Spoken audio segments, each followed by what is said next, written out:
Hello सब, कैसे हैं आप लोग। आज हम पढ़ेंगे difference between marketing and marketing. देखिए, मार्केट होता क्या है, एक प्लेस है, एक कमोडिटी है जो कि बायर और सेलर्स को इंटरेक्ट कराता है, ट्रांजैक्ट कराता है। और मार्केट एक सेट ऑफ एक्चुअल और पोटेंशियल बायर्स का है। ठीक है, मार्केट एक सेट है किस चीज़ का, एक्चुअल और पोटेंशियल बायर्स का। मार्केट एक कलेक्शन ऑफ बायर्स है जो कि एक पार्टिकुलर प्रोडक्ट पे, एक पार्टिकुलर टाइम पे, एक पार्टिकुलर प्राइस पे इंटरेक्ट करते हैं और ट्रांजैक्शन करते हैं। मार्केट क्या करता है, सेटिस्फाई करता है नीड्स को। ठीक है, किसकी नीड्स को, कस्टमर्स की नीड्स को। कौन से सेटिस्फाई करता है, यानी जहाँ पे सेलर और बायर दोनों की नीड्स सेटिस्फाई होती हैं वो मार्केट करता है। ठीक है, अब मार्केटिंग क्या होती है, मार्केटिंग एक टोटली डिफरेंट चीज़ है। मार्केटिंग एक प्रोसेस है, प्रोडक्शन से रिलेटेड, प्रोडक्शन होने के बाद किसी प्रोडक्ट का, यानी प्रोडक्शन होने से पहले से लेके बाद की जितने भी प्रोसेस होते हैं सब मार्केटिंग में आते हैं। नीड्स, यूज़र की यानी बायर की नीड्स को आइडेंटिफाई करना, उस तरह की प्रोडक्ट को डिज़ाइन करना, brand name, package, price, distribution, promotion, selling, advertisement, after sale service, सब हमने पढ़ा था अभी ways of satisfaction of consumer of wants में। ठीक है, कस्टमर्स वांट्स में। तो अब डिफरेंस क्या है, मार्केट एक प्लेस, ऑर्गेनाइजेशन, बॉडी, कमोडिटी है। मार्केटिंग एक प्रोसेस है। मेन डिफरेंस यही है। बुक में जो है कई डिफरेंस बनाए गए हैं, वो लिख भी सकते हैं आप। ठीक है, अब मार्केटिंग और सेलिंग में क्या डिफरेंस है। मार्केटिंग यानी मार्केटिंग एक प्रोसेस है, जैसा कि हमने पढ़ा था, वो प्लानिंग से ही शुरू होता है और planning, production, sales, after sales तक चलता है। सेलिंग यानी प्रोडक्ट कुछ बना और वो कस्टमर तक पहुंच गया, यानी कस्टमर ने पैसे दिए और प्रोडक्ट ले लिया, बस वही है सेलिंग। सेलिंग एक पार्ट है मार्केटिंग के पूरे प्रोसेस में, एक छोटा सा पार्ट है। मार्केटिंग के ऑब्जेक्टिव क्या होती है, मार्केटिंग की ऑब्जेक्टिव होती है कस्टमर सेटिस्फैक्शन। सेलिंग की ऑब्जेक्टिव होती है ट्रांसफ़र ऑफ गुड्स। किस चीज़ के लिए, प्रॉफिट के लिए। प्रॉफिट मिलेगा, सामान, गुड्स, सर्विसेज चली जाएंगी। ठीक है, तो ये सिर्फ एक क्या कहते हैं, परचेज, सेल या exchange of goods and services for price और फॉर अ प्रॉफिट। ठीक है, वो होता है सेलिंग। मार्केटिंग एक पूरी प्रोसेस है, सेलिंग एक पार्ट है पूरे मार्केटिंग प्रोसेस में, छोटा सा पार्ट है। मार्केटिंग क्या करता है, बायर के रिक्वायरमेंट्स को फोकस करता है। सेलिंग क्या करता है, सेलिंग क्या करता है, सेलर के रिक्वायरमेंट्स को फोकस करता है।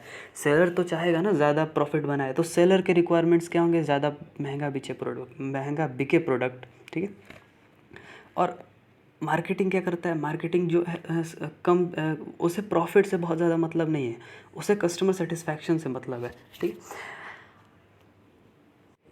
मार्केटिंग कब शुरू होती है, प्लानिंग से ही।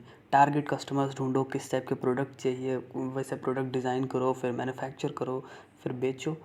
सेलिंग कब शुरू होती है, जब प्रोडक्ट अवेलेबल है फर्म के पास बेचने के लिए, यानी सेल करने के लिए। तो सेल्स और प्रमोशन जो है वो सेलिंग का पार्ट है। ठीक है, तो ये है डिफरेंस। अब पीटर एफ ड्रकर कहते हैं कि the aim of marketing is to make selling superfluous. Marketing का एम क्या है, सेलिंग को बढ़ाना। सेलिंग और मार्केटिंग में अंतर है। ठीक है, मार्केटिंग वाइडर स्कोप है, मतलब वाइड स्कोप कवर करता है, वाइड रेंज कवर करता है, सेलिंग एक पार्ट है उसका। चलिए मार्केटिंग कॉन्सेप्ट्स की तरफ बढ़ते हैं। जैसे जैसे टाइम बीतता गया वैसे वैसे जो मार्केटिंग के कॉन्सेप्ट्स हैं, फंक्शंस हैं, रोल हैं, ये सब में थोड़े थोड़े चेंजेस आते गए। तो जो मॉडर्न कॉन्सेप्ट्स हैं और ट्रेडिशनल कॉन्सेप्ट्स हैं उसमें काफ़ी डिफरेंस है। ठीक है, अब दो तरह के कॉन्सेप्ट्स यहाँ पे हमें पढ़ने हैं। एक है कैविट वेंडर और एक है कैविट एम्प्टर। कैविट वेंडर क्या होता है, इसका मतलब होता है कि मार्केटिंग उस तरह से की जानी चाहिए, प्रोडक्ट उस तरह से बनाए जाने चाहिए जो कि डिमांड्स को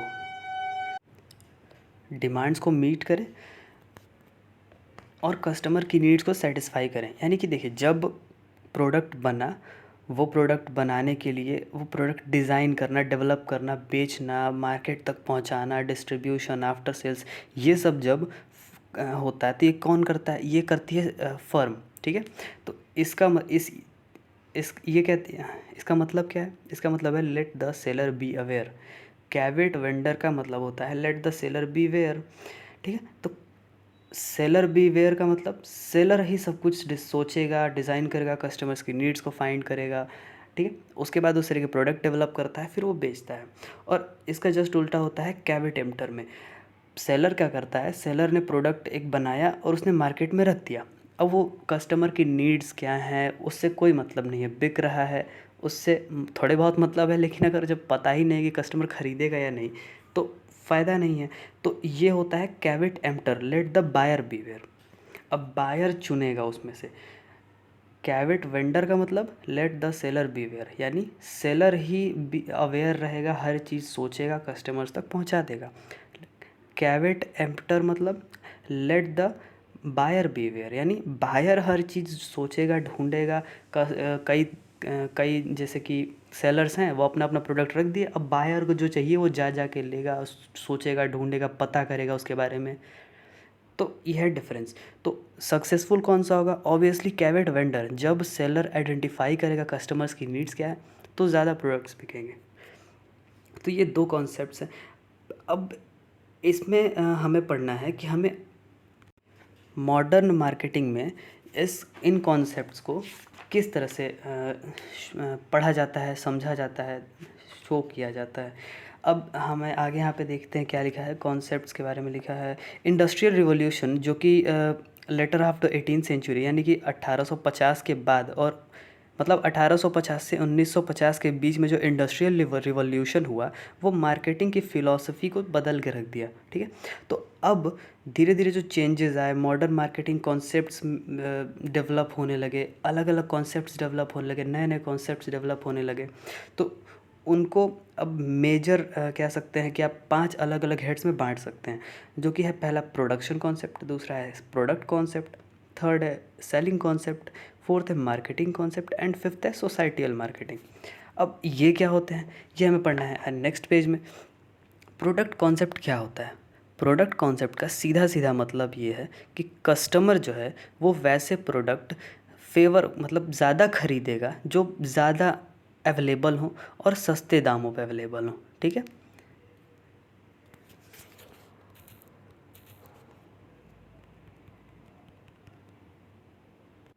सस्ते दामों पे कैसे अवेलेबल होंगे, जब सप्लाई ज़्यादा होगी, यानी डिमांड कम हो या प्रोडक्ट कॉस्ट कम हो और सप्लाई सफिशिएंट हो तो उसकी प्रोडक्ट कम प्राइसिंग कम हो जाएगी, तो सस्ता अवेलेबल रहेगा।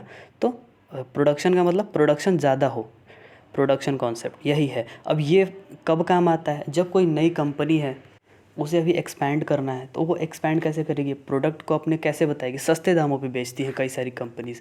जियो का एग्जांपल ले सकते हैं, जब जियो आई थी मार्केट में पहले वो फ्री कर दी, फिर सस्ते दामों पे बेची तो लोग उसे खरीदने लगे, ठीक है। अपने प्रोडक्ट को बेचती थी एकदम सस्ते दामों पे और वाइडली अवेलेबल भी थी। तो ये था प्रोडक्शन कॉन्सेप्ट। जब मास लेवल पे प्रोडक्ट अवेलेबल हो तो वो कहते हैं प्रोडक्शन कॉन्सेप्ट। प्रोडक्ट कॉन्सेप्ट क्या होता है, प्रोडक्ट कॉन्सेप्ट का सीधा सीधा मतलब है कि जो कस्टमर है वो वैसे प्रोडक्ट्स ज़्यादा ख़रीदना पसंद करेगा जो कि high quality, high performance, innovative, नए हों, अच्छी क्वालिटी के हों, अच्छा परफॉर्मेंस देते हों, लॉन्ग लास्टिंग हो, ठीक है, सस्ता नहीं, अच्छी क्वालिटी। तो अब इसमें क्या होगा, हमेशा जो फर्म है उसको इनोवेशन करना पड़ेगा, रिसर्च एंड डेवलपमेंट में पैसा लगाना पड़ेगा, क्वालिटी अच्छी होनी चाहिए। अब इसमें एयरटेल का एग्जांपल ले सकते हैं। एयरटेल क्यों टिका हुआ मार्केट में अभी तक, क्योंकि उसकी क्वालिटी अच्छी है। ये नहीं कह रहा हूँ कि जियो की क्वालिटी ख़राब है, लेकिन एयरटेल की क्वालिटी अच्छी है, तो उसके जो कस्टमर्स थे पहले वो सारे नहीं चले गए अचानक से। लेकिन वोडाफोन आइडिया के सारे कस्टमर्स चले गए जियो के पास, ठीक है, क्योंकि वो सस्ता भी था और क्वालिटी भी अच्छी नहीं थी उसकी। सॉरी, जियो सस्ता था और वीआई की क्वालिटी अच्छी नहीं थी। अब ये फ़ायदा कब आता है, जब कस्टमर्स जो हैं वो अपने हिसाब से प्रोडक्ट चाहते हैं। तो जब कस्टमर्स अपने हिसाब से प्रोडक्ट चाहेंगे, अपने अनुसार प्रोडक्ट चाहेंगे, तो वो पैसा देने के लिए रेडी होते हैं। तो मैन्युफैक्चरर्स क्या करते हैं, वो एक अच्छे क्वालिटी का प्रोडक्ट बनाते हैं और वो बेच देते हैं। तो ये है प्रोडक्ट कॉन्सेप्ट। प्रोडक्शन में प्रोडक्शन ज़्यादा हो, प्रोडक्ट में प्रोडक्ट की क्वालिटी अच्छी होती है। सेलिंग कॉन्सेप्ट का मतलब होता है कि अगर कोई कंपनी है, अगर वो कंपनी कोई प्रोडक्ट बना देती है, सस्ता भी है और अच्छा भी है, ठीक है, जस्ट लाइक कोई भी आप एग्जांपल ले सकते हैं। मैं जियो का एग्जांपल, सस्ता भी है और अच्छा है, ऐसा नहीं कि ख़राब है, बेस्ट नहीं है लेकिन अच्छा है। कई जगह बेस्ट भी है, कई जगह सबसे एयरटेल से भी ज़्यादा स्पीड देती है वो। तो कस्टमर तब तक वो प्रोडक्ट नहीं खरीदेगा जब तक जो ऑर्गेनाइजेशन है, जो फर्म है, जो बिज़नेस है, जो ओनर है, जो सेलर है, वो एग्रेसिव एफर्ट नहीं लगाता है, पूरी तरीके अपनी जान लगा देगा कि बेचें कैसे। ठीक है, मतलब देखिए, अगर कोई कंपनी है बेस्ट प्रोडक्ट बना दी, सस्ता भी बना दी, बहुत अच्छा है, उसके काम का भी है, ठीक है, लेकिन फिर भी वो नहीं खरीदेगा। वो तब तक नहीं खरीदेगा जब तक जो सेलर है वो बहुत ज़्यादा एफ़र्ट नहीं लगाता है, बहुत मेहनत नहीं करता है, उसको बताता है कि अच्छा है ये, आप ऐसे खरीद सकते हैं, ये सस्ता मिल रहा है, बाकी लोगों का प्रोडक्ट है उससे अच्छा है मेरा प्रोडक्ट। तो समझ रहे हैं? ये एग्रेसिव सेल्स एफर्ट्स चाहिए होती हैं इसमें, यानी कि प्रोडक्ट बना भी लिया, अच्छा भी है, सस्ता भी है, लेकिन सेलिंग पे बहुत ज़्यादा एफर्ट होता है, इसीलिए सेलिंग कॉन्सेप्ट है। अब आपने कई जगह देखा होगा, जो कंपनी है, जो बाइक की शोरूम्स होते हैं, वो कई जगह अपने अपने वो छोटे छोटे कैंप्स लगाते हैं, वो बाइक बेचने की कोशिश करते हैं, वो सस्ता भी है, अच्छा भी है, लोग ख़रीदने के लिए रेडी भी हैं, लेकिन ख़रीदते नहीं हैं। तो वो उनकी फ़ायदे समझाता है, कहता है कि ईएमआई पे ले लो, एग्रेसिव एफर्ट बहुत सारे तरीके से जुगाड़ लगाता है कि बेच ही दें। ठीक है, तो यह है सेलिंग कॉन्सेप्ट। और इसमें क्या है, आगे थोड़ा और लिखा हुआ है, कुछ देखते हैं। सेलिंग कॉन्सेप्ट का कहना है कि अब देखिए, जैसे कि एग्जांपल दिया है कि इंसाइक्लोपीडिया और इंश्योरेंस, इंश्योरेंस कितनी ज़रूरी होती है लाइफ में, कब कौन किसे क्या हो जाए कोई ठीक है, लेकिन लोग नहीं खरीदते इंश्योरेंस, नहीं करवाते हैं इंश्योरेंस। इंश्योरेंस कंपनीज बहुत एफर्ट लगाती हैं, बताती है कि ये अच्छा है, वो अच्छा है, तब जाके इंश्योरेंस लेते हैं लोग।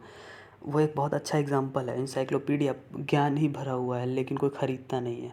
ठीक है, अब यहाँ पे एक नीचे लिखा हुआ है कि ऐसा सेलिंग कॉन्सेप्ट्स का ऐसा मानते हैं, ऐसा अज्यूम करते हैं कि कस्टमर अगर कोई प्रोडक्ट नहीं ख़रीद रहा है तो इसका मतलब ये नहीं है कि उसे पसंद नहीं है, वो अभी के लिए उसे पोस्टपोन कर दिया है परचेज़ को। तो ये फ़िलॉसफ़ी डेवलप हुई, तो इसका मतलब क्या है कि बाद में ख़रीद सकता है, यानी पोटेंशियल कस्टमर है वो। तो क्या करेगी सेलिंग कॉन्सेप्ट, क्या कहती है कि अपना पूरा ज़ोर लगा दो, उसको कन्विंस कर लो ख़रीदने के लिए। तो जब प्रोडक्शन ओरिएंटेशन फ़िलॉसफ़ी 1930 में फ़ेल हो गई, प्रोडक्शन ओरिएंटेशन क्या था, सस्ता बनाओ और ज़्यादा बनाओ। ठीक है, तो ये फ़ेल हो गई, सस्ता बनता था, ज़्यादा भी बनता था, लेकिन लोग ख़रीदते नहीं थे। तो जब 1930s में फ़ेल हो गई, तो ये एक नई फ़िलॉसफ़ी आई, जो सेलिंग कॉन्सेप्ट है, कि सस्ता भी हो, अच्छा भी हो, फिर भी नहीं खरीद रहा है, इसका मतलब ये नहीं कि उसे पसंद नहीं आया, वो अभी के लिए नहीं खरीद रहा है, बाद में खरीद लेगा। तो उसे भरोसा दिलाओ कि हाँ अच्छा प्रोडक्ट है, उसे कन्विंस करो, मोटिवेट करो। तो इंश्योरेंस कंपनीज ये करती हैं। तो यहाँ पे यही है। यहाँ पे यहाँ लिखा है कि दिस कॉन्सेप्ट रिवील्स, इस कॉन्सेप्ट का कहना है कि अगर सेल नहीं कर पा रहे हो तो इसका मतलब है कि तुम बोल नहीं पा रहे हो, समझा नहीं पा रहे हो, कस्टमर को एक्सप्लेन नहीं कर पा रहे हो। कस्टमर ढूंढो, उसके बाद फर्स्ट क्वालिटी के प्रोडक्ट, सस्ता और अच्छा प्रोडक्ट ढूंढो, बनाओ, और कस्टमर ढूंढो, फिर उसको कन्विंस भी करो कि बेचने के लिए कि हाँ ये अच्छा है, आपके फ़ायदे का है। ठीक है, यहाँ पे essence of this concept is goods are not bought but sold. यहाँ पे एकदम बहुत अच्छी लाइन लिखी है कि goods are not bought but sold, यानी गुड्स जो हैं वो ख़रीद लिए नहीं जाते, मार्केट गए और ख़रीद लिए नहीं, वो बेचे जाते हैं ज़बरदस्ती कह सकते हैं, एफ़र्ट लगा के, ज़बरदस्ती नहीं कहेंगे, एफ़र्ट लगा के, बहुत मेहनत करके। और इसमें इतना ही है। अब अगला अगला क्या है, मार्केटिंग कॉन्सेप्ट।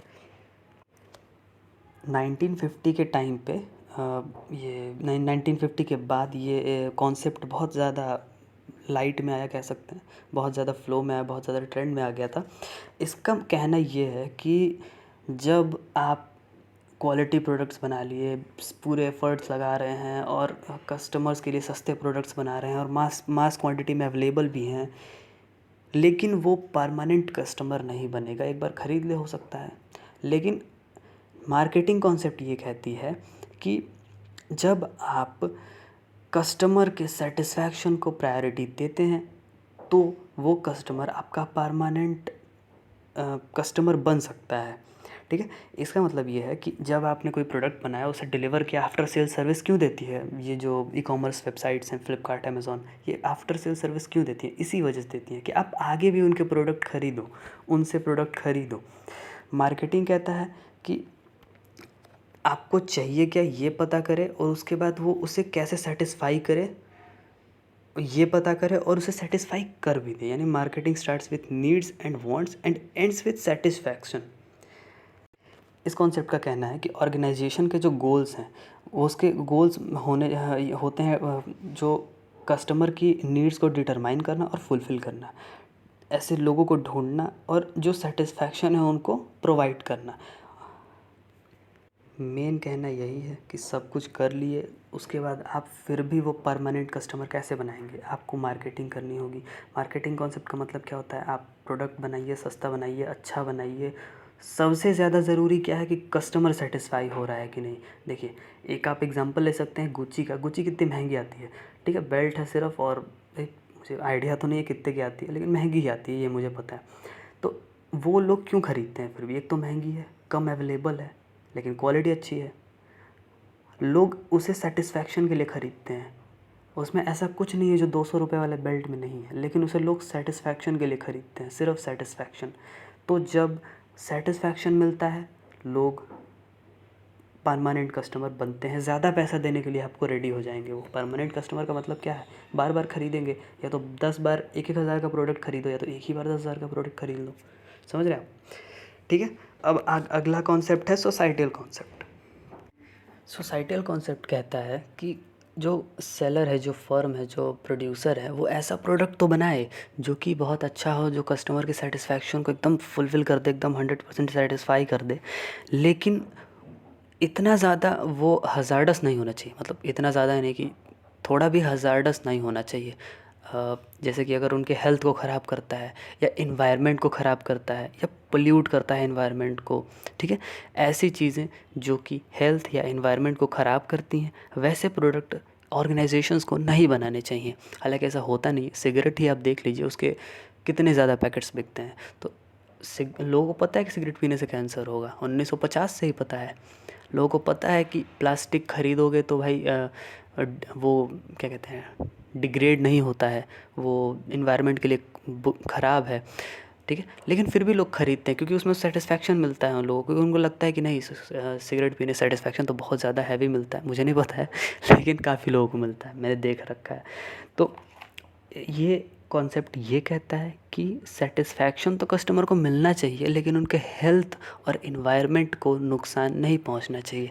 हालांकि ये लॉजिकली ये होता नहीं। आप देख सकते हैं, नीचे एग्जांपल भी दिए गए हैं कि ऑटोमोबाइल्स को, सिगरेट्स हो गए, शुगर हो गया, पेपर इंडस्ट्रीज़, क्रैकर्स कितने ज़्यादा पोल्यूशन करता है, लेकिन बिकता है क्योंकि सेटिस्फैक्शन मिलता है। ऑटोमोबाइल्स, कार्बन एमिशन बहुत ज़्यादा है। सिगरेट्स, कैंसर ही होता है, सीधे मरेंगे ये लोग, लेकिन फिर भी ख़रीदते हैं। शुगर हो गया, शुगर बहुत ज़्यादा हजार्डस होता है, बहुत ज़्यादा, और खौला दो एक बार पानी वानी में, चाय में जितनी चीनी डालो उतना ज़्यादा जहर। पेपर इंडस्ट्रीज़, पेड़ काट के पेपर बना रहे हैं। तो सेटिस्फैक्शन तो मिलता है, यूज़ तो है, सस्ता तो है, मास स्केल भी है, क्वालिटी भी है, आफ्टर सेल सर्विस भी है, लेकिन हेल्थ हजार्ड्स हैं, ठीक है। तो ये हो गया 5 कॉन्सेप्ट्स हमारे थे। आगे हम फंक्शंस ऑफ मार्केटिंग पढ़ेंगे, जो कि हम शायद नेक्स्ट वीडियो में पढ़ते हैं।